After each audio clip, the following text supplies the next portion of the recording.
우리에게 주시는 하나님의 말씀은 창세기 3장 1절로 7절입니다.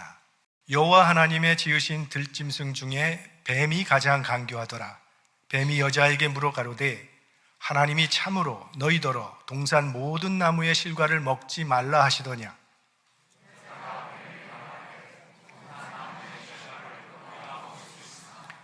동산 중앙에 있는 나무의 실과는 하나님의 말씀에 너희는 먹지도 말고 만지지도 말라 너희가 죽을까 하노라 하셨느니라.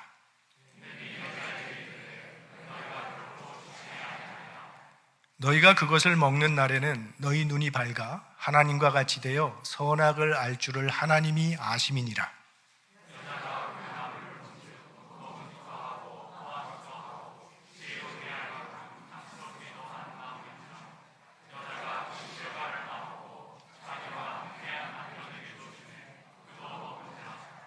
이에 그들의 눈이 밝아 자기들의 몸이 벗은 줄을 알고 무화과나무 잎을 엮어 치마를 하였더라. 아멘. 창세기 1장에서 우리는 하나님께서 천지를 창조하셨다는 것을 배웠습니다. 그리고 그 천지 창조의 클라이맥스는 인간이었습니다. 하나님께서는 인간을 마음에 두시고 천지를 창조하셨습니다. 그리고 그 인간에게 하나님의 형상을 입혀주셨습니다. 창세기 2장에는 하나님께서 그 인간에게 에덴 동산을 선물로 주십니다. 에덴은 천국의 그림자, 그러니까 하나님께서 인간에게 지상 낙원을 허락해 주신 것입니다. 그리고 돕는 배필을 만들어 주시고 가정을 이루게 해주셨습니다. 그래서 벌거벗었으나 부끄러워하지 아니하는 완전한 행복이 있었습니다. 오늘 창세기 3장은 축복의 동산의 저주와 고통이 시작되는 장입니다. 인간이 하나님의 말씀을 어기고 따먹지 말라는 그 선악과를 따먹음으로 에덴 동산에서 추방되는 이야기입니다. 이것은 단지 아담 한 사람의 번제 이야기가 아니라 온 인류의 죄의 기원, 즉 원죄에 대한 이야기입니다. 창세기 1장과 2장에 하나님이 보시기에 좋았던 세상이 왜 고통과 눈물과 죽음이 있게 되었는가를 설명해 주는 것이 창세기 3장입니다. 성경은 이 세상에 존재하는 모든 불행의 근본은, 그 본질의 문제는 인간의 죄의 문제라고 그렇게 말을 합니다. 인간의 죄, 그것이 모든 불행을 초래했다는 것입니다. 그러므로 외부적인 것으로 아무런 문제를 해결한다 할지라도 본질적인 문제, 이 죄의 문제를 해결하기 전에는 외부적인 것은 다 피상적인 것밖에 될 수가 없습니다. 이것이 성경이 세상과 인생을 해석해주는 관점입니다. 왜 세상이 이렇게 고통스러워졌는가? 왜 이 세상엔 슬픔이 생겼는가? 왜 인간의 실존은 이렇게 되었는가? 성경은 모든 것이 죄 때문이라고 분명히 말을 합니다. 뿐만 아니라 그 죄를 해결할 수 있는 해결책도 제시해 줍니다. 인간과 세상을 구원하는 유일한 해결책은 예수 그리스도의 십자가와 부활의 복음임을 선언합니다. 그리고 하나님께서 어떻게 인간을 구원해내시는지 그것을 보여주는 책이 성경입니다. 그러니까 성경은 창세기 3장 때문에 필요하게 된 것입니다. 결국 성경은 인간의 타락에도 불구하고 인간을 사랑하시고 인간을 구원하시는 하나님의 은혜에 대한 이야기, 그것이 성경입니다. 자, 그러면 왜 우리 인간이 죄를 짓게 되었는지 1절 말씀을 보겠습니다. 여호와 하나님의 지으신 들짐승 중에 뱀이 가장 간교하더라. 뱀이 여자에게 물어 가로되 하나님이 참으로 너희더러 동산 모든 나무의 실과를 먹지 말라 하시더냐. 자, 여기 뱀이 등장하고 있는데 이 뱀이 도대체 무엇인가? 이 뱀의 정체는 요한계시록 12장 9절에 보면 나옵니다. 큰 용이 내어 쫓기니 옛 뱀, 곧 마귀라고도 하고 사탄이라고도 하는 온 천하를 꿰는 자라. 옛 뱀은 언제적 뱀을 가리키는 것인가 하면 바로 오늘 창세기 3장에 나오는 뱀을 말하는 것입니다. 그러니까 사탄, 마귀라고 하는 존재가 뱀을 도구로 이용해서 사람에게 접근한 것입니다. 그리고 사탄이 하와를 유혹하는데 하나님의 말씀을 가지고 유혹을 합니다. 그런데 하나님의 말씀의 강조점을 살짝 바꾸어 놓으면서 유혹을 합니다. 하나님은 인간에게 무한한 자유를 허락해 주셨습니다. 하나님께서 인간에게 이 에덴 동산에 있는 모든 나무 열매를 먹어도 된다고 하셨습니다. 단 한 가지, 선악과만 먹지 말라고 말씀을 하셨습니다. 그걸 사탄이 잘 알고 있습니다. 그런데 오늘 질문을 보면 그 먹으라고 하는 말씀은 싹 빼버리고 먹지 말라는 것에 초점을 맞추면서 물어봅니다. 그러니까 사탄은 시험할 때 이 금지에 초점을 맞춰 놓는다는 거죠. 허락된 풍성한 것에 대한 감사보다는 금지된 그 하나에 대한 불만의 씨를 심어준다는 것이죠. 허락된 풍성한 것에는 눈에 보이지 않도록 가리우고 그 금지된 하나에 초점을 맞추게 한다는 것입니다. 그리고 인간은 그 금지된 하나 때문에 걸려 넘어집니다.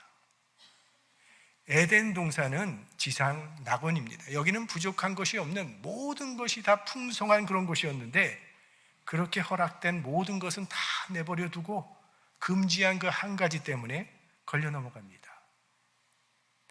우리가 살아가면서 있는 것에 감사하고 없는 것에 집착하지 말아야 하는 이유가 여기에 있습니다. 사탄은 끊임없이 내게 없는 것에 집착하게 만들어서 있는 것에 대한 감사를 못하도록 만듭니다. 내게 없는 것은 내게 없어야 하기 때문에 하나님께서 주시지 않는 것입니다. 그런데 거기에 자꾸 집착을 만듭니다. 사탄은 언제나 부정적인 것에 초점을 맞추도록 우리들을 유혹합니다. 예수 믿으면 영생이 약속되어 있습니다. 얼마나 큰 축복입니까? 그런데 사탄은 예수 믿는 것이 힘들다고 하는 자꾸 부정적인 생각을 우리 안에 넣는다는 것입니다. 예수 믿으면 주일날 어디 못 가잖아. 매주 교회 가니 이게 얼마나 피곤한 일이야.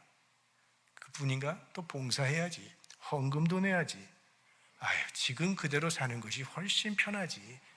이런 힘든 생각만 넣어줘서 예수 못 믿게 한다는 거죠. 또 교회라고 하는 것도 사람이 모인 곳이니 물론 좋은 점도 있겠지만 부족하고 나쁜 점도 있기 마련입니다.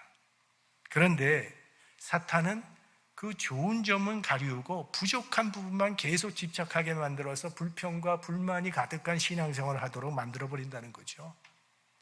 그러니까 이 원망이라고 하는 것은 죄의 씨입니다. 여러분 430년 동안 애굽에서 노예 생활하던 사람들이 자유를 얻었다면 그거야말로 평생 감사하고도 남을 조건이죠. 그런데 그런 자유와 또 하나님께서 그들을 위해서 베풀어 주신 이 기적에 대해서는 까마득히 잊어버리고 왜 물을 안 주느냐고, 먹을 거 왜 안 주냐고, 고기는 왜 안 주냐고 계속 원망하다가 결국 약속의 땅에 들어가지 못하고 다 광야에서 죽어버리고 말았습니다. 여러분, 내 안에 원망하는 마음이 들어오면 이거 경고 사인입니다. 사탄이 유혹하고 있는 겁니다. 이 원망하는 마음을 단속하지 않으면 그 사탄의 시험에 넘어지게 되는 거죠. 자, 하와의 마음이 이제 그 금지된 하나의 초점이 맞추어지니까 원망의 마음이 싹트기 시작하는 것을 보게 됩니다. 2절 말씀, 여자가 뱀에게 말하되 동산나무의 실과를 우리가 먹을 수 있으나, 이렇게 나옵니다. 여기에 하나님의 말씀에 빼버린 것이 있어요. 하나님은 모든 각종 나무의 모든 실과를 먹어도 된다고 그랬는데 그 모든이라는 말은, 모두 먹을 수 있다는 말은 빼버리고 모든 열매를 맺게 하신 것보다 그 금지된 하나의 마음이 걸려있는 것을 엿볼 수 있습니다. 계속 3절을 보시면 동산 중앙에 있는 나무의 실과는 하나님의 말씀에 너희는 먹지도 말고 만지지도 말라 너희가 죽을까 하노라 하셨느니라. 자, 아까는 한 단어를 빼더니 이번에는 또 한 단어를 더합니다. 하나님께서는 먹지 말라고 하셨습니다. 그런데 하와는 먹지도 말고 만지지도 말라고 했다고 덧붙였어요. 그러니까 지금 하와의 마음에는 선악과를 금하신 하나님은 좀 인색하신 분이다, 너무 가혹하다라고 하는 그런 생각이 들어와 있다는 것을 우리가 알 수 있습니다. 그러니까 마음대로 빼기도 하고 더하기도 하고, 또 보니까 또 하나 다른 것이 있죠. 너희가 죽을까 하노라. 하나님은 뭐라고 말씀하셨습니까? 창세기 2장 17절 말씀, 선악을 알게 하는 나무의 실과는 먹지 말라. 내가 먹는 날에는 정령 죽으리라 했어요. 이 정령 죽으리라는 말의 원문에는 이게 죽고 또 죽을 것이다, 이렇게 2번 강조되어 있습니다. 그러니까 이건 타협이 불가능한 결정적인 말씀이라는 거예요. 그런데 하와의 대답은 죽을까 하노라. 아주 애매하게 만들어 놓죠. 사람이 죄를 짓고 싶을 때는요, 어떻게 해서든지 그 죄의 결과를 약화시켜 보려는 그런 심리가 있게 됩니다. 먹고는 싶은데 죽기는 싫으니까 죽을지도 모른다, 이런 애매한 단어를 사용하면서 자기 합리화를 지금 시도하고 있는 것입니다. 에이, 선악과 먹지 말라는 건 경고지, 설마 죽이기에 하겠어? 위협하려는 의도지 아마 죽이지는 않을 거야. 죄는 이런 합리화를 통해서 우리 안에 들어오게 되는 거죠. 자, 하와의 마음에 이제 선악과를 먹고 싶다는 마음이 있다는 것을 파악한 이 사탄이 이젠 단도직입적으로 하나님의 말씀을 부정해 버립니다. 4절 말씀에 뱀이 여자에게 이르되 너희가 결코 죽지 아니하리라. 처음에는 사탄이 하와의 마음에 하나님의 말씀에 대한 의심을 일으키고 회의를 일으켜서 그 말씀에 대한 확신을 흔들어 놓더니 이제는 정면에서 하나님의 말씀을 부인하게 만들어 버리는 거예요. 영국 런던에서 무신론자들이 대중버스를 사서 거기에 광고판을 붙였습니다. 그 광고문이 뭔가 하면 하나님은 안 계시니 염려하지 말고 당신의 인생을 즐기십시오. 이게 무신론자들이 붙여놓은 광고문입니다. 사람들이 원하는 걸 잘 알고 있죠. 사람이 원하는 것은 죄를 지어도 형벌이 없는 것을 원하는 거죠. 그래서 마귀가 내 마음대로 살아도 벌은 없다라고 하는 거짓 확신을 주기만 하면 우리는 죄에 넘어가 버리고 맙니다. 자, 마귀가 먼저 아담에게 접근하지 않고 하와에게 접근한 것은 하와를 쓰러뜨리기가 더 쉬웠기 때문입니다. 왜냐하면 선악과를 따먹지 말라는 명령을 받은 사람은 아담이었습니다. 그때는 하와가 창조되기 이전이었습니다. 그래서 결국 아담은 하나님으로부터 직접 그 말씀을 받았지만 하와는 아담을 통해서 간접적으로 그 말씀을 들었을 뿐입니다. 그래서 그런지 하와를 보면 하나님의 말씀에 대한 지식도 허술했고 확신도 허술한 것을 보게 됩니다. 자기 마음대로 더하기도 하고 빼기도 하고 바꾸기도 합니다. 하와는 하나님의 말씀을 경홀히 여겼기 때문에 마귀의 유혹에 넘어간 것입니다.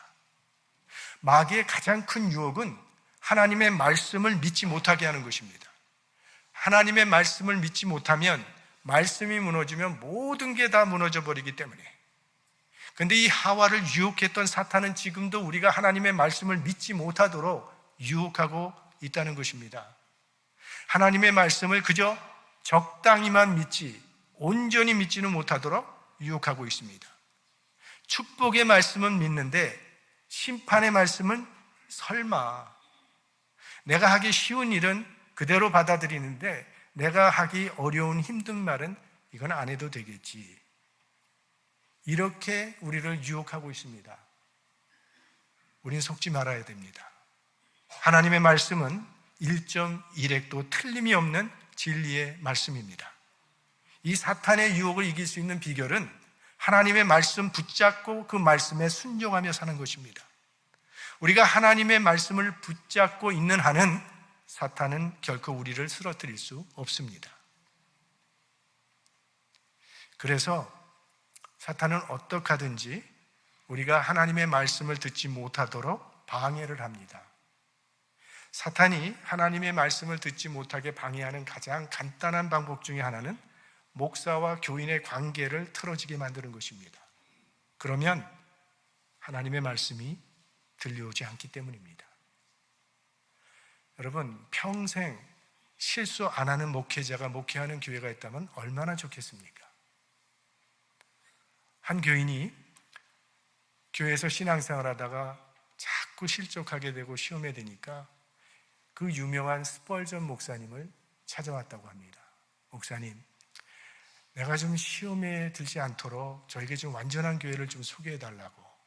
그랬더니 스펄전 목사님이 그런 교회를 찾는다면 나에게도 좀 알려달라고. 나 목사 그만두고 그런 교회 한번 출석해 보고 싶다고 했답니다. 그리고 혹시 그런 교회를 찾더라도 성도님은 가지 마십시오. 성도님이 가시면 더 이상 완전한 교회가 될 수 없기 때문입니다 라고 말을 했다고 합니다. 우리 목사들이 참 좋아하는 성경 구절 하나를 소개해 보겠습니다. 고린도후서 11장 1절 말씀. 원하건대 너희는 나의 좀 어리석은 것을 용납하라. 청하건대 나를 용납하라. 이거는 사도 바울이 고린도 교회 교인들에게 부탁하는 말씀입니다. 여러분, 내가 좀 어리석더라도 용납해 주시기를 바랍니다. 이게 바울의 말입니다. 아니, 바울 같은 사도가 그랬다면 저 같은 사람은 말할 것도 없는 겁니다. 교인들이 저의 어리석음을 용납해 주시지 않으면 전 강단에 설 수 없는 겁니다. 정말 부족한 점이 많지만 그래서 그래도 주님께서 세우셨으니까 주님의 얼굴을 보고 저를 용납해 주시기를 바랍니다. 아담은 하나님께로부터 직접 명령을 받았고 하와는 아담을 통해서 간접적으로 받았다고 말씀드렸습니다. 그러니까 아무래도 하나님으로부터 직접 명령을 받은 아담이 하나님의 말씀에 대해서 느끼는 그 책임감과 하와가 간접적으로 들었으므로 그 하나님의 말씀에 대해 느끼는 그 책임감의 농도는 달랐을 겁니다. 사탄은 하나님의 말씀에 대한 신뢰도가 약한 그 사람을 공격합니다. 여러분이 이렇게 주일날 교회에 오셔서 목사의 설교를 듣는 것만으로는 충분하지 않습니다. 수요 예배 오셔서 하나님의 말씀을 듣는 것 갖고도 부족하다는 겁니다. 여러분이 직접 말씀을 읽어야 합니다. 설교자가 전해주는 말씀에만 의존하지 마시고 여러분이 직접 하나님의 말씀을 읽음으로 하나님의 말씀이 여러분 안에 있게 해야 합니다. 우리 안에 하나님의 말씀이 있으면 사탄은 절대로 우리를 넘어뜨릴 수 없습니다. 자, 이제 마귀는 하와를 이렇게 흔들어 놓더니 결정적으로 유혹을 합니다. 5절 말씀. 너희가 그것을 먹는 날에는 너희 눈이 밝아 하나님과 같이 되어 선악을 알 줄을 하나님이 아심이니라. 이렇게 얘기하고 있어요. 자, 하나님께서 왜 선악과를 동산 중앙에 두셨는지 말씀을 드렸죠. 이 선악과는 하나님과 인간의 차이를 인식시키기 위해서 하나님께서 거기다 세워놓으신 것입니다. 인간이 그 선악과를 바라볼 때마다 나는 피조물이지, 그리고 하나님이 나의 창조주시지, 이것을 인식하게 하도록 만든 것이 선악과입니다. 그런데 사탄은 그 하나님과 인간의 차이를 없애버리고 네가 하나님이 되라고 말하는 것입니다. 왜 하나님이 필요하냐? 네가 하나님이 된다면 마음대로 할 수 있을 텐데. 하나님이 되려는 것, 이것이 우리 인간 최대의 유혹입니다. 우리 인간은 자기가 하나님이 되어서 자기 뜻대로 자기 인생의 주인이 돼서 살고 싶어 합니다. 성경은 그것을 죄라고 말합니다. 아담과 하와가 선악과를 따먹지 말라고 하는 하나님의 명령을 지키고 있는 동안에는 하나님은 아담과 하와의 마음의 왕이셨습니다. 그러나 선악과를 따먹은 그 순간 그들은 그들의 마음에서 하나님을 밀어내버리고 자신이 하나님이 된 겁니다. 하나님을 내 마음에서 밀어내버리면 내가 하나님이 되어 살게 되는 겁니다. 하나님을 믿는다고 하면서도 내가 내 인생의 주인이 돼서 내 삶을 내 뜻대로 내 마음대로 살고 있다면 그것이 바로 내가 하나님이 되는 죄를 짓고 있는 것입니다. 마음에 하나님 두기를 싫어하는 것, 그것이 죄입니다. 자, 이런 사탄의 유혹을 받은 하와의 반응이 6절 말씀에 나오죠. 여자가 그 나무를 본즉 먹음직도 하고 보암직도 하고 지혜롭게 할 만큼 탐스럽기도 한 나무인지라 여자가 그 실과를 따먹고 자기와 함께한 남편에게도 주매 그도 먹은지라. 하와가 오늘 이 나무를 처음 본 게 아닙니다. 동산 중앙에 그 나무가 있었으니 오며 가며 늘 바라보던 나무였습니다. 그런데 그동안에는 한 번도 먹음직스럽다고 생각해 본 적이 없었던 나무인데 사탄의 말을 듣고 바라보니까 이게 먹음직도 하고 보암직도 하고 지혜롭게 할 만큼 탐스러워 보였다는 거예요. 나무 자체가 변한 것이 아니죠. 나무는 그대로 그 나무입니다. 단지 나무를 바라보는 하와의 마음이 달라진 거죠. 마음이 달라진 거예요. 사탄에게 마음을 빼앗겨 버리니까 탐욕의 노예로 전락되더라는 그런 말씀입니다. 그래서 마음을 지키는 것이 대단히 중요합니다. 우리 마음 가는 대로 행동이 따라가기 때문에 마음이 삐뚤어지면 생각도 삐뚤어지고 행동도 삐뚤어지고 결국은 인생이 삐뚤어지는 겁니다. 우리가 그리스도인으로서 신앙을 지킨다는 것은 우리의 마음을 지키는 것입니다. 잠언 4장 23절 무릇 지킬 만한 것보다 더욱 네 마음을 지키라. 생명의 근원이 이에서 남이니라. 모든 지킬 만한 것 중에 더욱 마음을 지키라고 말합니다. 마음이 생명의 근원이기 때문에. 왜 마음이 생명의 근원이 되는가? 하나님의 말씀이 역사하는 것도 우리의 마음이고 사탄이 역사하는 것도 우리의 마음이기 때문에 하나님의 생각과 육신의 생각이 끊임없이 투쟁하는 전쟁터가 바로 우리의 마음이기 때문입니다. 우리의 마음을 하나님의 말씀으로 지켜야 되는 이유가 바로 여기에 있는 겁니다. 내 마음을 하나님께 드리지 않으면 사탄에게 내 마음의 주인이 되어달라고 내어놓는 것과 같다는 것입니다. 사탄에게 마음을 빼앗기면 지상낙원과 같은 에덴 동산에서도 죄에 빠집니다. 그러니 이렇게 혼란한 세상을 살고 있는 우리들이야 말할 것도 없는 것이죠. 우리의 마음을 진리에 확고히 세우지 아니하면 결코 사탄의 유혹을 물리칠 수가 없다는 것입니다. 자, 사탄에게 마음을 빼앗겨버린 하와는 선악과를 따먹었습니다. 그리고 혼자만 따먹은 것이 아니라 죄를 지으면 아무래도 두려우니까 자기 남편 아담에게도 선악과를 건네주어 먹게 했습니다. 이게 죄인의 심리죠. 공범을 만들면 내 마음이 편해지니까. 아담도 그 죄에 가담하게 만들어 버린 거죠. 그런데 신약 성경을 보시면 하와의 범죄에게는 거의 안 나오고 다 아담을 주범으로 얘기해요. 아담 때문에 죽음이 왔고 아담 때문에 죄가 들어왔고 계속 아담 한 사람이 나옵니다. 하나님으로부터 선악과를 따먹지 말라는 명령을 직접 들은 사람은 아담입니다. 그렇다면 돕는 배필인 하와가 그 말씀을 잘 지키도록 도와줄 책임이 아담에게 있었는데 아담이 그 책임을 다하지 못했기 때문이죠. 자, 이 선악과를 따먹으니 어떤 일이 벌어집니까? 7절 말씀을 보면 이에 그들의 눈이 밝아 자기들의 몸이 벗은 줄을 알고 무화과 나무 잎을 엮어 치마를 하였더라. 자, 사탄은 선악과를 따먹으면 눈이 밝아진다고 했습니다. 보니 정말 눈이 밝아지긴 했습니다. 근데 사탄이 약속한 대로 밝아진 게 아니라 어둠에 대해서 밝아지고 진리에는 어두워졌어요. 선에 대해서는 어두워지고 악에 대해서만 밝아졌다는 거예요.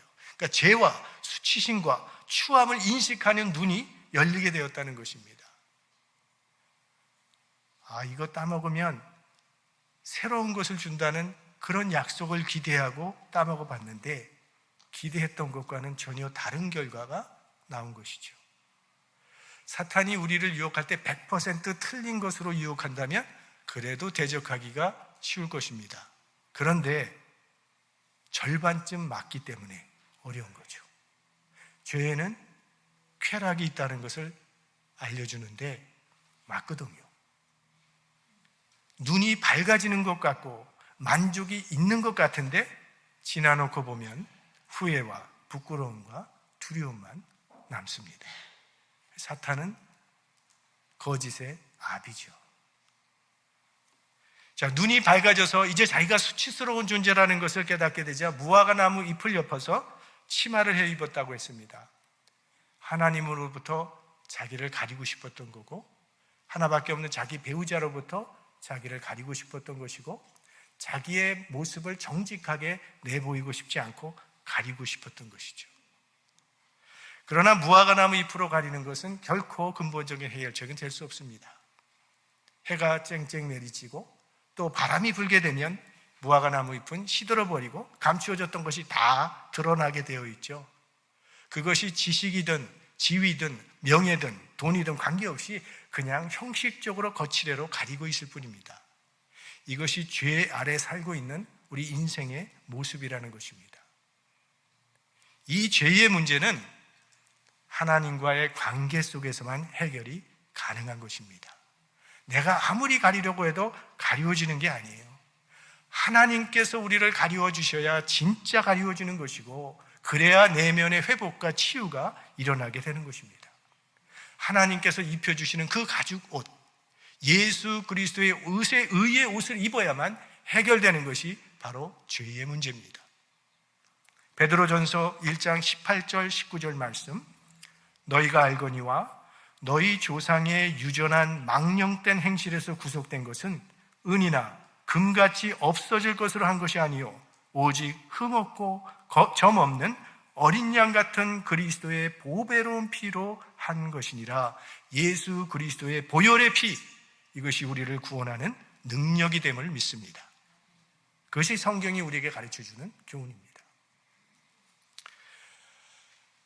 예수님께서 공생애를 시작하시기 전 40일 금식 기도를 하시고 마귀에게 3번 시험을 당하셨습니다. 그런데 3번 다 말씀으로 물리치셨습니다. 첫 번째 시험은 돌로 떡이 되게 하라. 그 말씀에 대해서, 그 시험에 대해서 예수님께서는 기록되었으되 사람이 떡으로만 살 것이 아니요 하나님의 입으로 나오는 모든 말씀으로 살 것이라 하였느니라. 이 말씀은 신명기 8장 3절 말씀을 우리 주님께서 인용하신 것입니다. 두 번째, 성전 꼭대기에서 뛰어내리라는 시험에 대해서는 또 기록되었으되 주 너의 하나님을 시험치 말라 하였느니라. 이 말씀은 신명기 6장 16절에서 인용하신 말씀입니다. 마지막으로 내게 엎드려 경배하면 천하만국을 내게 주리라는 시험에 대해서 사탄아 물러가라, 기록되었으되 주 너의 하나님께 경배하고 다만 그를 섬기라 하였느니라. 이 말씀은 신명기 6장 13절 말씀을 주님께서 인용하신 것입니다. 예수님은 3번 모두 기록되었으되 하나님의 말씀으로 승리하신 것입니다. 기록되었으되, 이것이 신앙 승리의 비결입니다. 하나님의 말씀의 권세가 우리 안에 있을 때는 우리도 예수님처럼 승리할 수 있는 것입니다. 인간의 타락은 말씀을 떠나는 데서부터 시작했습니다. 그러므로 사탄을 이길 수 있는 비결은 하나님의 말씀을 붙잡고 살아가는 것입니다. 타락은 말씀을 떠나는 데서 시작되고, 승리는 하나님의 말씀을 붙잡는 데서 시작됩니다. 시편 119편 11절 말씀, 마지막 말씀입니다. 우리 이 시간에 합독해 보겠습니다. 내가 주께 범죄치 아니하려 하여 주의 말씀을 내 마음에 두었나이다. 여러분의 안에 하나님의 말씀을 두시기 바랍니다. 하나님의 말씀과 함께 주님과 동행하면서 승리하는 인생 되시기를 주님의 이름으로 축원합니다.